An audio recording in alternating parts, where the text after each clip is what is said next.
Thank you so much for staying tuned. Welcome to yet another edition of International Forum. I am Wilson Marshall. Well, today is all about what is happening in one of the countries in the Middle East. You can call it the border between the Eurozone and, the Middle East. Turkey. Yeah, some call it Turkey. Turkey, one and the same country. This time around, there's been this rancorous riot where citizens came out in mass to say no to the president of Turkey, Erdogan. They are calling him a dictator. Some are calling him a despot. Others are saying no, he is the ideal man to carry Turkey through its democratic dispensation. But the opposition leader that was arrested, Imamoglu, that has been the talk of town. We are talking about the election coming up in 2027, the drama that is surrounding the election, so to speak, in Nigeria. Why Turkey? They are talking about 2028. They are fighting about 2028. Anyway, we're going to throw more light on that. Before that, let's take a look at some of the stories making rounds globally. Let's move straight down to what is happening between Israel and Hamas. Yes, lots of bombardment going on since peace deal, so to speak, to cease fire has fallen short of its, time, because they are saying that if 51 days has elapsed as it stands right now, conflict continues, bombardment continues. Israel kills Hamas official in strike on Gaza hospital. Hamas accusing Israel of targeting hospitals where innocent people are always there exposed because they are not protected. Israel, on the other hand, is using Hamas for using this hospital for their own weaponry, for their own armory, that is using hospital as their place of meeting, cum headquarters. So they just cannot take that. After bombarding this hospital that saw to the end of one Hamas top-ranking official, Israel still at it, saying they have credible intel that these hospitals are being used to coordinate the attacks of Hamas. On one hand, Israel is accusing Hamas of reneging on the second phase of the ceasefire. On the other hand, Hamas is accusing Israel of breaking their promise on ending the ceasefire. And of course, there was a rocket strike from Lebanon to Israel. You trust Israel, they retaliated. Immediately, Hezbollah said they have no hand in it, that nobody should call Hezbollah in this one, that they have nothing to do with that rocket that entered Tel Aviv. Because Israel, you give them one, they're going to give you 20 or 100. They say, no, they don't have any hand in it. Whoever is responsible should please own up. Unlike Hezbollah, really, if they do something, they will tell you that the ones that are related. But in this aspect, they're saying they don't have a hand in it. And they're blaming Israel that they should continue with the ceasefire talk because men, women, and children have been affected. And this is the holy month of Ramadan. They have to pray. They have to, talk about spiritual conscientization. They don't need this conflict. But Israel is saying until they release the remaining hostages, there will be no peace. Does not mean that the deal brokered by Donald Trump has fallen apart. This is him going back again to Israel-Hamas conflict after settling that of Russia and Ukraine. And that is all going to right now between Russia and Ukraine. Well, there have been talks going on. As they're talking about peace, both countries are bombarding each other with drones. Yes, Russia sends a retinue of drones to Kyiv, and there were some damages. Kyiv also sent some drones also to Russia. There were some damages, but you cannot compare the damages wreaked on Kyiv by Russia. You can't compare it to that of Ukraine. It's like a SWAT. They used to kill a fly. So bombardment rages on. Russia successfully captured some territories, and many territories in the Donbass region, because it's like Ukraine is weary of the war. No one support again from the U.S. The Eurozone, they are talking about supporting Ukraine, but it's like the U.S. has been the one shouldering the war between Russia and Ukraine, supporting Ukraine, giving them weapons, giving them armories. But right now, with the coming of Donald Trump, those things, they've reduced drastically. And Russia is just slamming, bashing, beating, capturing Ukrainians, and of course the territories, as they are doing the negotiation. But people like saying that this is like one-sided. U.S. and Russia officials have to release the joint statement on Ukraine talks. What about Ukraine?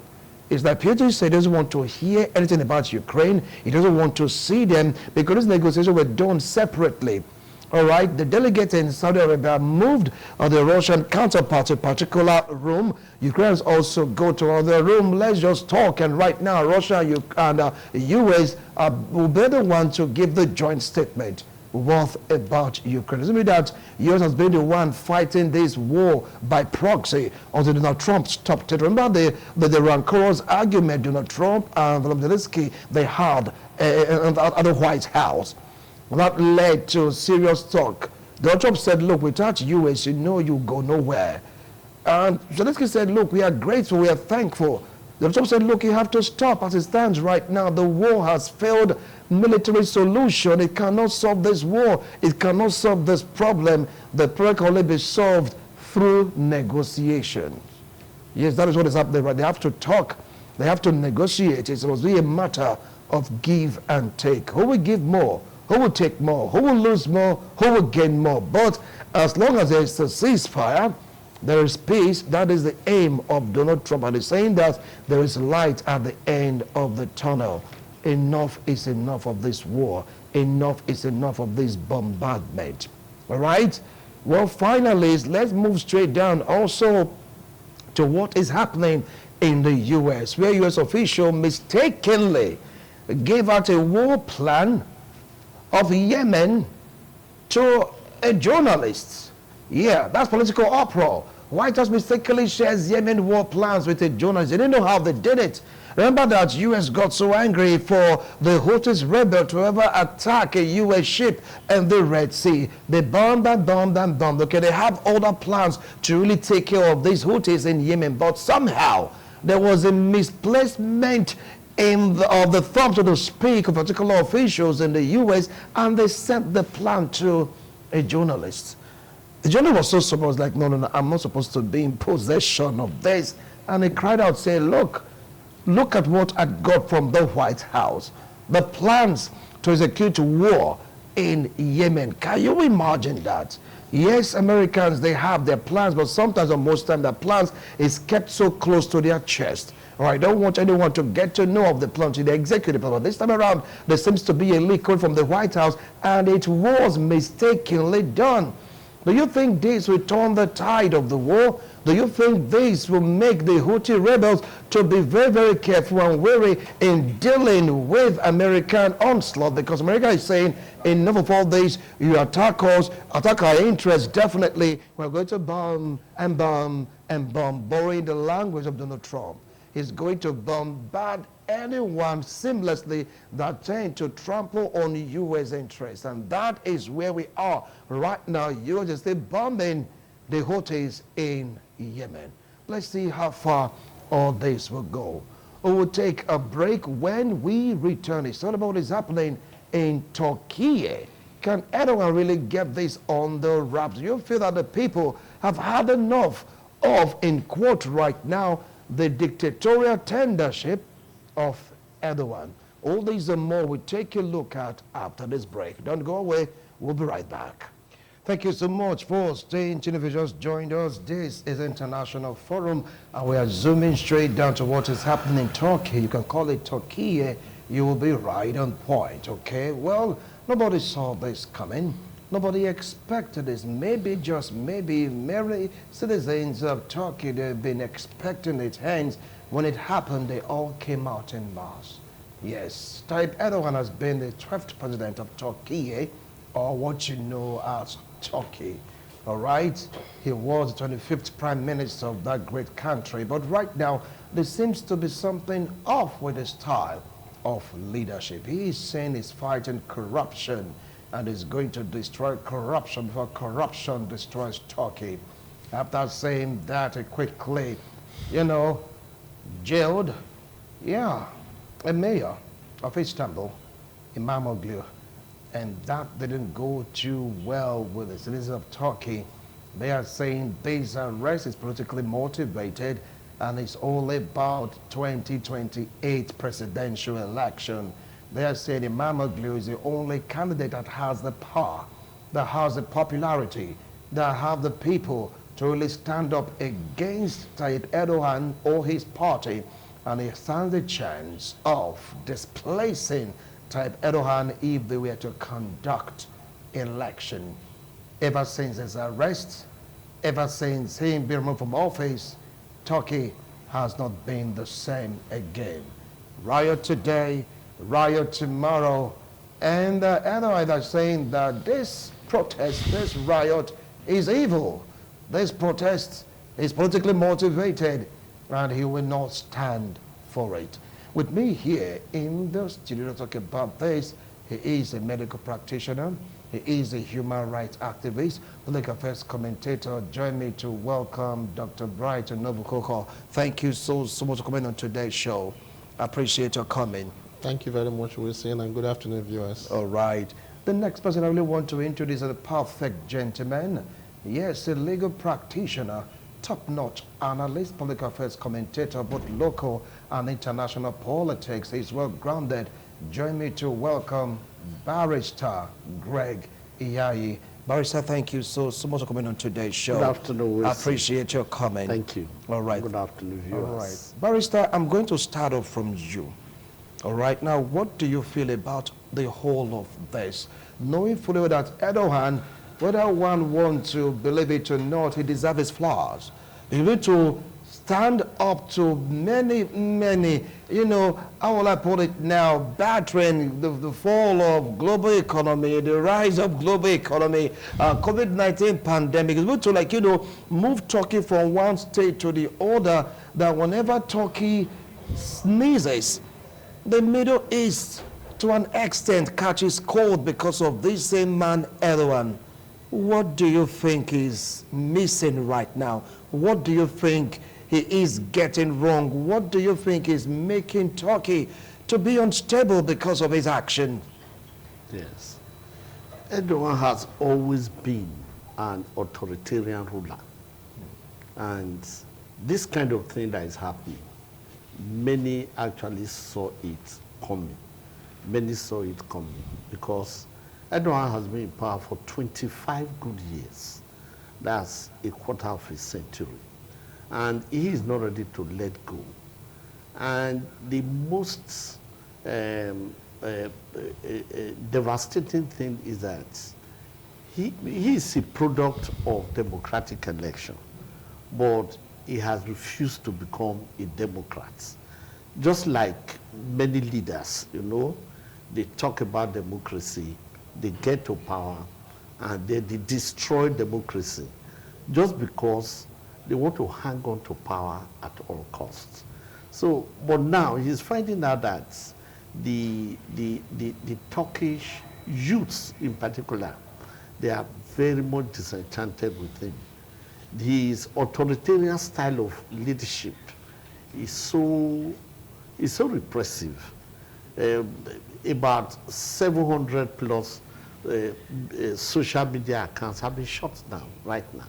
And among those arrested are not just protesters, but journalists for trying to tell the world the truth about what is happening in Turkey.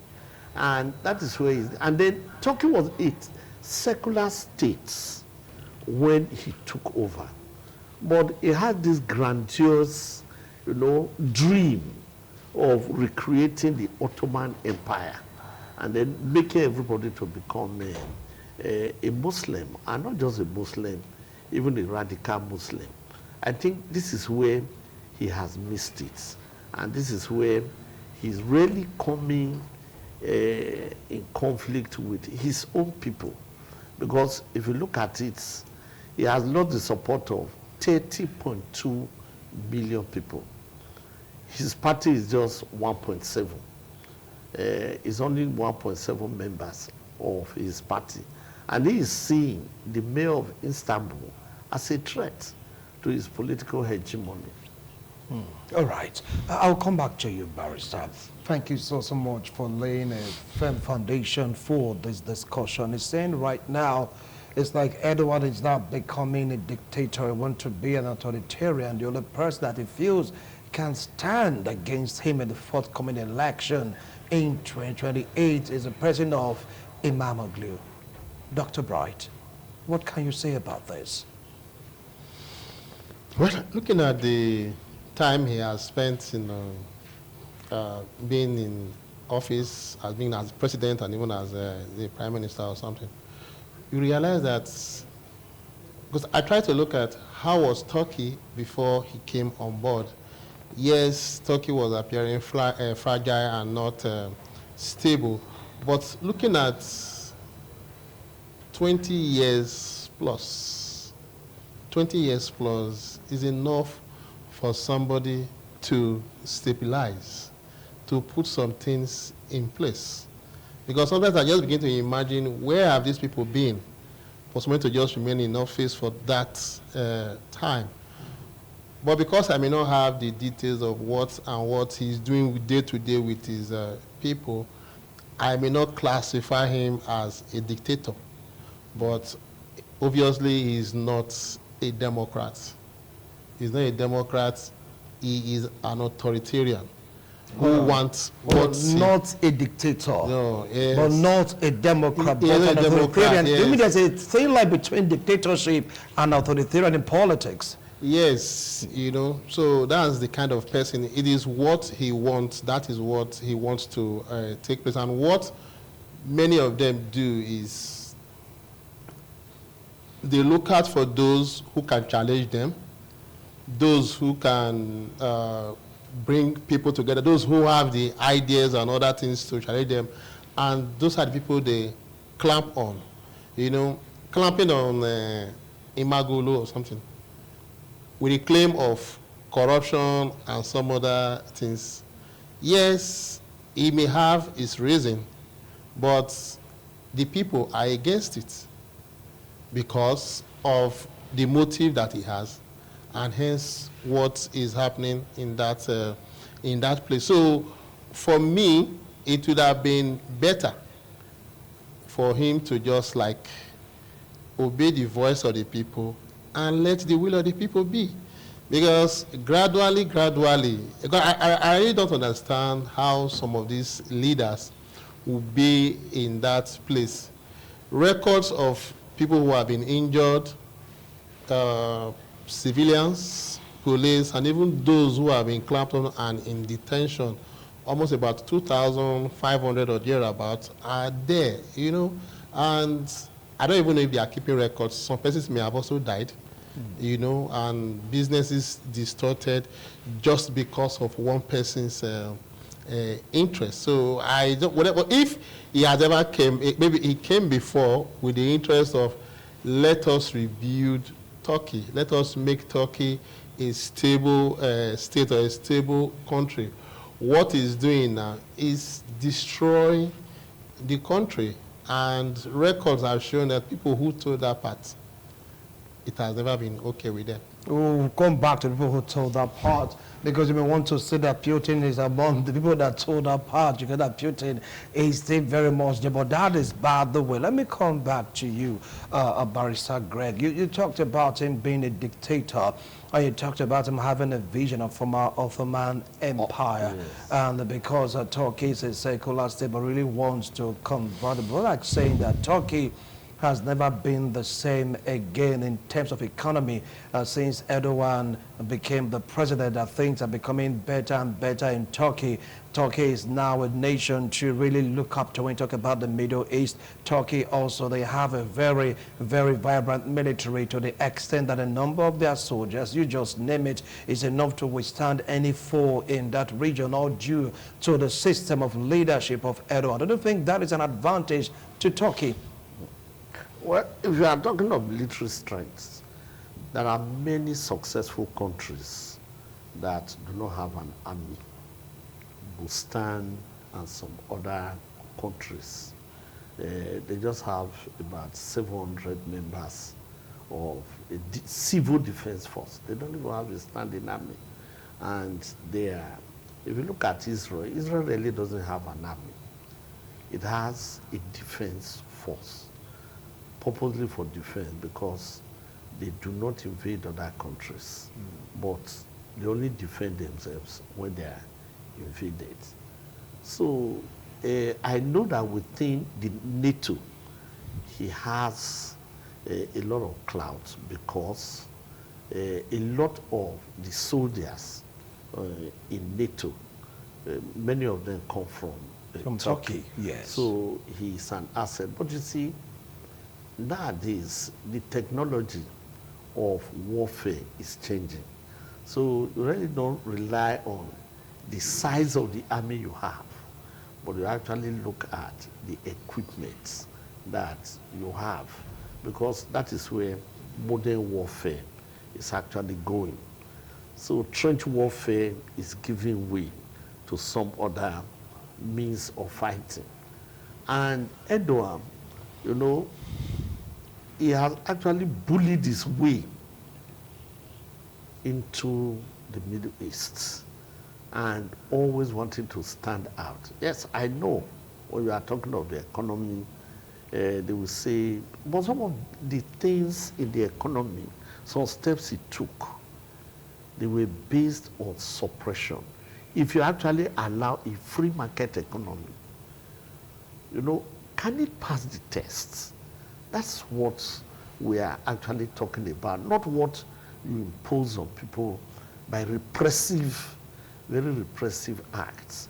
You know, before Erdogan came, there was this idea of multi-party system of government, yes. The time of Bulen, SFV, and so. Yes, democracy will always have some argument, but there was no crisis, there was no war. You know, Erdogan started with the Kurds, just like all dictators do. They pick on one, they don't take on the entire society at once. They try to eliminate one group after the other. That was what Hitler did before he finally came against the entire Europe and even the entire world. So Erdogan started with the Kurds, and the brutal repression of the Kurds, what were the Kurds saying? That we want a place in government. And that if you can't give us a place in government, allow us to have a republic of our own or a state of our own. To him, that was uncomfortable noise, and he brutally repressed them. I think it was when the other countries in Europe saw that the repression was too much that they decided to act as a check to him. You can even see what he's doing with the EU. I think the EU, because of some of their naive decisions, they were pampering Erdogan. Erdogan is the government in Syria right now. Erdogan is the one that set them up and then fought against other people, gave them ammunition and all the money that they needed. And you can see the European Union quickly recognized the government. But we all know what those people are. They are radical Islamists that even want to fight everybody that does not buy their own way of Islam. They want to fight the Sunni Muslims, they want to fight the moderate Muslims, and anybody that is secular. You see what they've done. They have been killing the people from the Christian side, because there are a lot of Christians in Syria. You see, if you look at Erdogan, he wants to recreate the Ottoman Empire. You've been hammering on the Ottoman Empire. We will come to that. We'll come to that. But from what he said, look, I don't hate my people. Imam Oglu is guilty of corruption, allegation leveled against him. And he's asking the question, why can't you people see it? He said he's not interested in punishing a wrong person. He was arrested because he wanted there to be an unhindered and unfettered investigation. So what is wrong in that? Why did he arrest him only after the Republican Party of Imam Oglu, yes, you know, chose him as the next candidate, as the candidate for the next election? All right. You know what? We're going to throw more light on this. I'm going to go to Dr. Bright to really share his own view on this. After the man said, look, I am not against anybody. I've already said it in Turkey.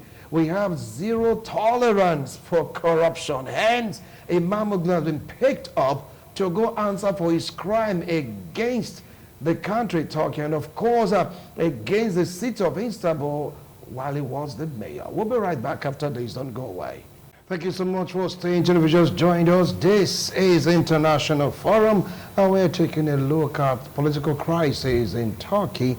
They call it Turkey. You're right on point. Erdogan, the Democrat, was Despot. That is what we're trying to analyze this beautiful Tuesday afternoon. So let me come to you, Dr. Bright.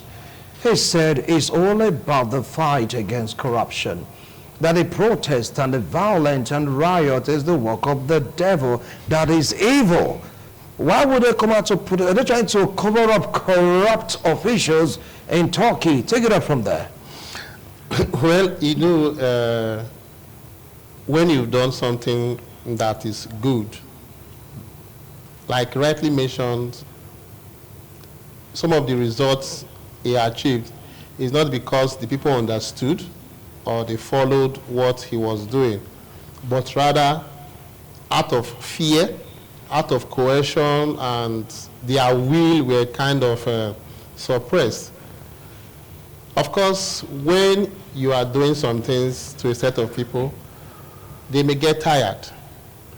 For the fact that I am not responding to what you are doing does not mean that I wholeheartedly accepted what you are doing. It could be the fear that I cannot fight you, or I don't have any other choice. But like I said before, he has stayed too long, and of course it's time for him to bow out. If this person in question he has arrested has allegations of corruption, I think the law says, I'm a lawyer, maybe you can help. If you accuse, it only lies on you also to also make some proof. I don't know, there's a term they use in some legal terms like that. Now, if this man is charged with corruption, maybe there are some corrupt practices he carried out as a mayor or something, the evidence are there, or even the trial is ongoing and the people are kind of seeing everything openly, I don't think they will go and protest. And moreover, you don't also wait. He has his corrupt charges. Whatever thing, the corrupt practices he had, they were on while he was in office. Why did you not act? Why wait until this man has been positioned somewhere to come like challenge your authority before you remember, oh, this man has some corrupt charges and whatever? Sorry to say, I would have been thinking maybe some of all these things happen only in our own climb. You know, but seeing it outside, yes, there are a whole lot of good things. Yes. It's just like the era of war against indiscipline in this country. Things were going the way they were going. It was not because the people understood that things have to go this way, but they were afraid if they don't, they are not careful, they will get a whip. Irrespective of who you are, you will be embarrassed. So the same thing, yes, he's corrupt or whatever, but proof. Charge him to court. If the people are watching the proceedings in court, I don't think. Some things have happened in some of those Middle East and thereabouts. These persons were being tried. People didn't go and protest. Even though they were sensing some kind of undertone, but because the process was on. So the same thing, protest everywhere. If they are coming out to protest, it means that there is something they've not what understood. And if he sees it as a threat to his own administration, and of course he wants to still continue in office, the onus lies on him to let the people know that it is not what you are thinking. This is the true situation of things. You can't force yourself to serve some persons, or rather the people. If they are tired of you, they are tired. You can't suppress them. If they are not tired of him, I don't think they will be on the street protesting. And I also believe that because of his authoritarian way and suppressive way, more persons would have also come out. And I believe that if the proper steps are not taken, more persons would come and it will overwhelm him. And of course, it will not only be a threat to Turkey as a country, but it may be a threat to other countries. And of course, international organizations will now have to step in. We'll talk about the international organization, of course, NATO. But he is saying that with this protest, if you not give him time, even the credence to go follow the due process, which is taking him to court. After all, we all agree that sometimes the president can have an information that others do not have. He is saying something. He said, look, get him arrested, get him tried, then why the protest? Why the sentiment? He said, allow us go through a normal process. They are saying no. Do you think that this is a politically motivated protest being found by some external factors that don't like Erdogan? How long? What I want to say is this. Why did he wait till he got the presidential ticket of his party before knowing? Hold on, boy, sir. He hasn't gotten the presidential ticket yet, but he was tipped to get the presidential ticket of the opposition. Of course. He has a stand-up advantage. They now look at him as the main opposition figure to him. Why did you take that time to arrest him? Why did you not arrest him since all this time? When he committed the crime, you've been looking at him. He was there. He was mayor of Istanbul, and he was committing a lot of... You see, this is what the people know the truth. Sometimes, it's not only corruption he accused him of. He said he has ties to terrorist organizations. Okay, you lay the evidence, because the onus is on anybody accusing someone of a crime, you know, to provide evidence. I'm not to prove my innocence. You are to prove my guilt. And prove my guilt beyond reasonable doubt. That is what the law says. So you put the evidence on the table. Let them be weighed. Let them be looked at dispassionately and fairly. And then let them have the right. He has been detained since now. He has not been released. Yes. He has not really been charged to court. Why?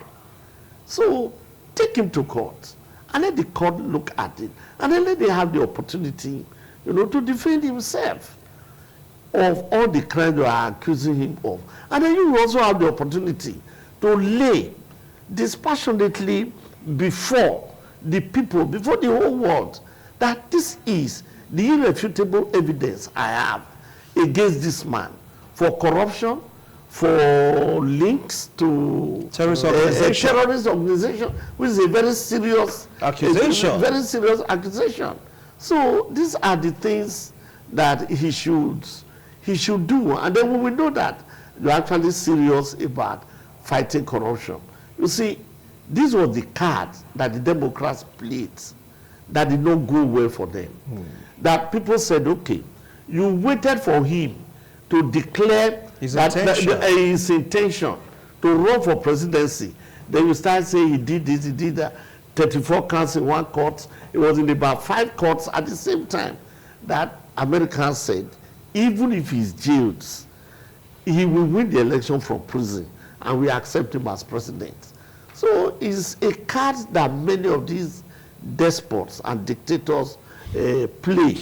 They will accuse their opponents of corruption, heinous crimes, and so on. I give you an example. That's at the home front. Not Nigerians, or at least African setting. Diallo Telly was the Secretary General of the OAU from Guinea. Secretary, who had been in power since independence.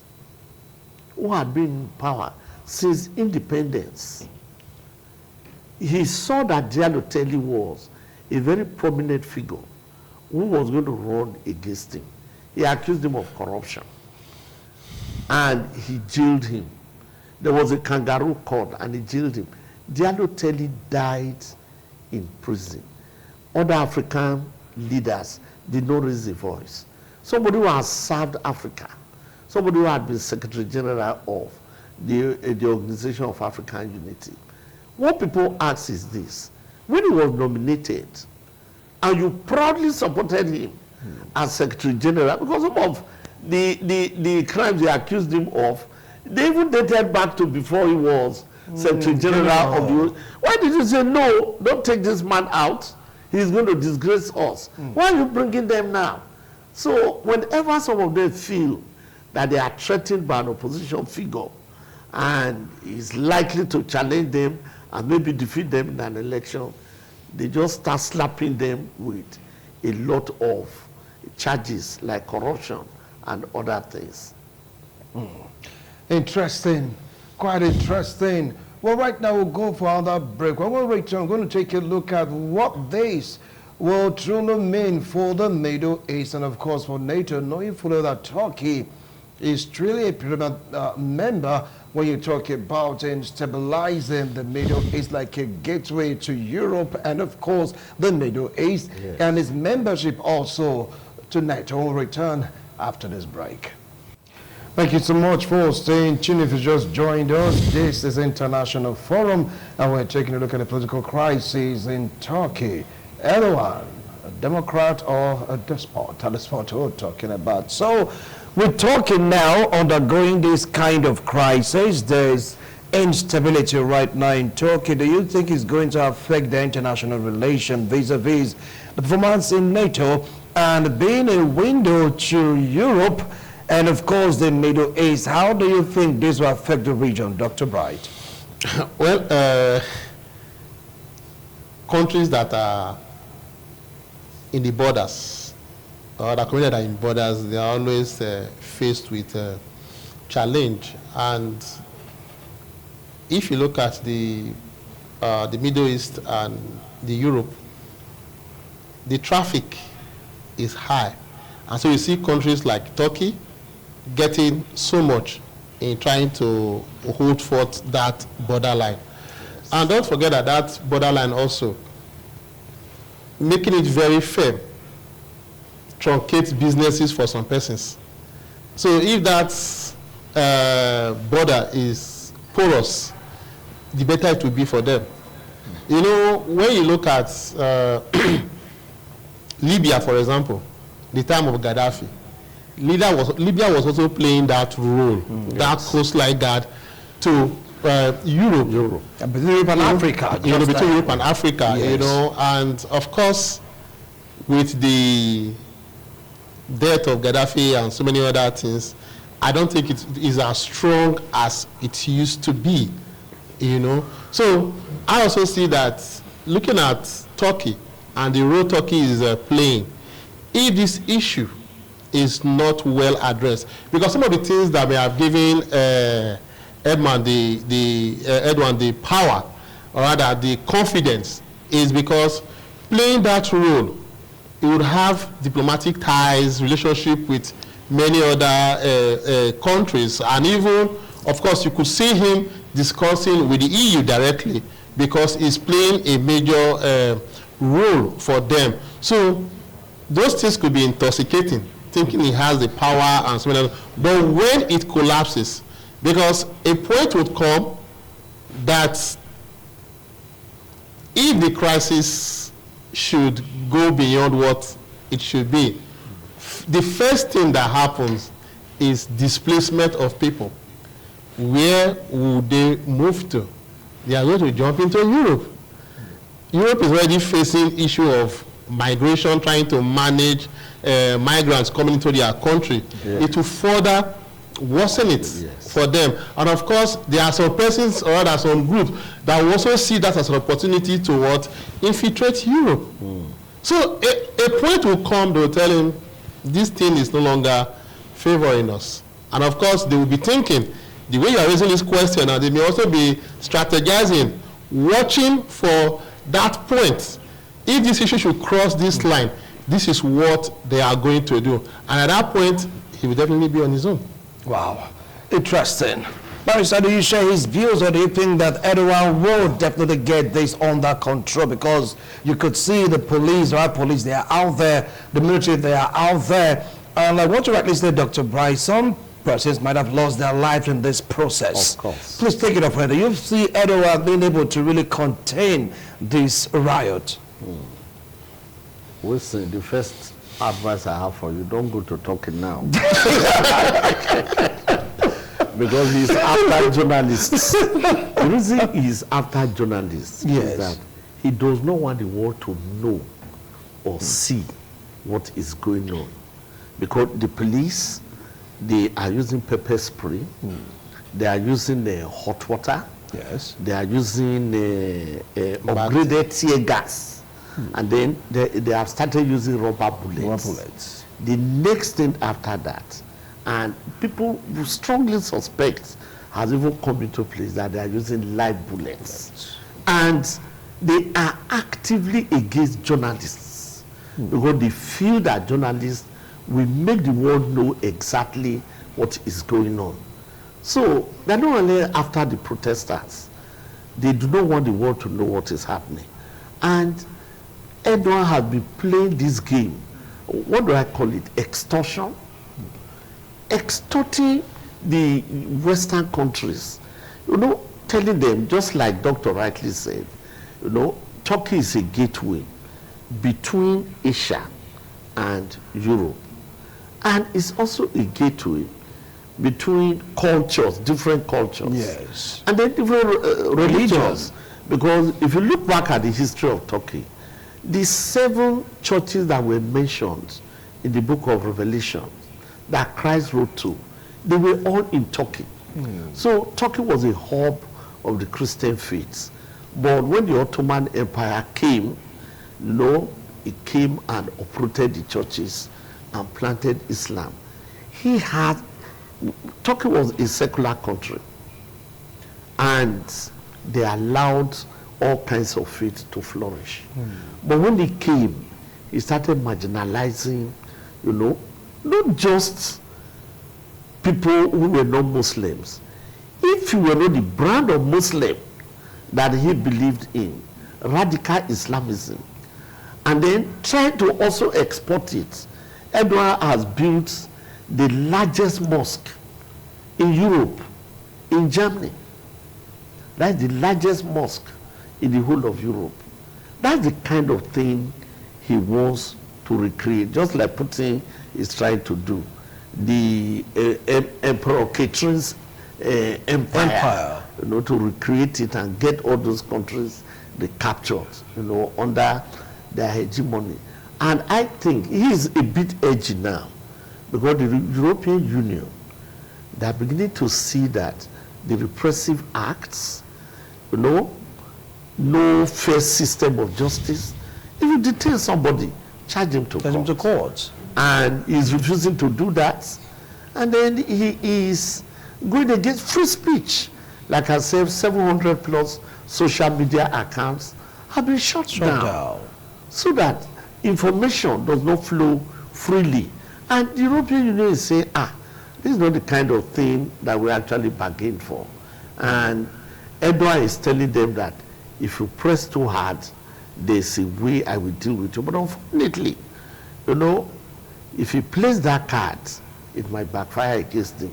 Because he did so when he clashed with Trump the first time. Yes. And Trump just said, okay, Erdogan, you'll be playing this card. So he just took an action. And within 3 days, the lira, their currency, dropped by 2/3. So he was on his knees, and he eventually did what Trump required him to do. And then Trump restored the power play. Power play. Anyway, well, as it stands right now, some are saying this might just be the beginning of the end of 25 years Erdogan being a prime minister, and of course also being, 25th prime minister of Turkey and being the 12th president. Is this truly the beginning of the end of Erdogan's rule, Doctor?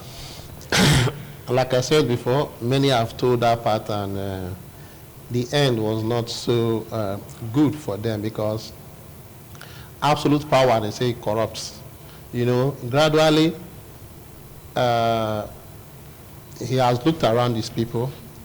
He has oppressed them for this long. And now that I begin to give him signal, sir, please cut down, he wouldn't want to listen. Yes. The end would definitely be something, because those who he is banking on, a time will come, they will abandon him. Yes, some things played out with the likes of Saddam Hussein. You know, as at the time he was arrested, he was being chased all around, would have been expecting his countrymen to be done. They did it until he was executed. Even at the point of execution, there should have been one kind of riot, but no, that is the end. So you see them coming. Yes, I did mention Gaddafi just now. You know, of course, he has a long-term rule.